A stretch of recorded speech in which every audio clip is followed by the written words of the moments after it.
Bonsoir à tous. À la une de l'essentiel week-end, le premier tour des élections législatives anticipées en France. Les bureaux de vote ont déjà ouvert aux Antilles et sur le continent américain. Le premier tour des élections législatives anticipées a donc commencé ce samedi dans plusieurs territoires d'outre-mer. En Iran, qui, pour succéder au président Ebrahim Raïssi, tué dans un accident d'hélicoptère en mai dernier. Aux États-Unis, la capacité de Joe Biden à rempiler pour un nouveau mandat est de nouveau remise en question et pas par n'importe qui. Le prestigieux journal américain, le New York Times, appelle dans son édito le président américain à ne pas se représenter. En Serbie, un policier a été grièvement blessé par un homme devant l'ambassade d'Israël à Belgrade. L'assaillant était muni d'une arbalète, il a été abattu. Le gouvernement serbe évoque une attaque terroriste avec un lien possible avec le wahhabisme. Etanadji.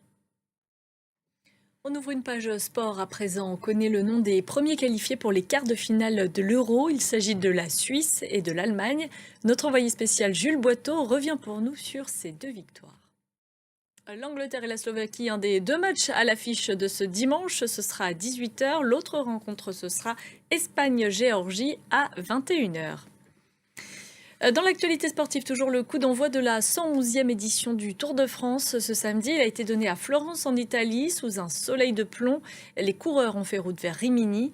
Et c'est un Français qui a remporté cette première étape, Romain Bardet.